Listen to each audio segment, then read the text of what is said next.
Usa ka minor de edad ang patay human mibusikad ang usa ka vintage bomb nga ilang gidulaan sa baybayon sa barangay Rio Hondo, Zamboanga City. Ani ang report.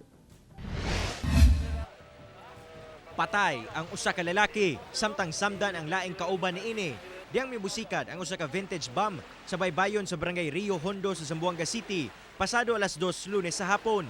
Naila ng biktima nga si Erickson Bantuan, 12 anyos, ug samdan ang kauban niini nga si Julivan Kadungog, 14 anyos, residente sa Purok C, Barangay Santa Catalina. Gilayong gidala sa ospital si Kadungog, apan dead on the spot si Bantuan. Gidulaan matud pa sa duha ang nakit-ang vintage bomb samtang nangaligo sa dagat. Ilaki ning gilabay sa seawall, hinungdan nga mibusikad.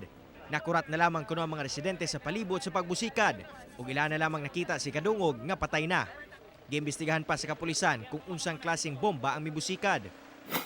Samtang mukabat sa 22 ka buok nga 75mm mortar vintage bomb ang nakuha nga nakalutan duol sa buhatan sa Civil Service Regional Office 9, Barangay Kabatangan, Zamboanga City. Matod sa otoridad nga bisan og gitay-an na ang maong mga bomba, mubuto gyapon kini. Anaa na kini karon sa kustudiya sa Explosive Ordnance Division sa PNP Regional Office 9.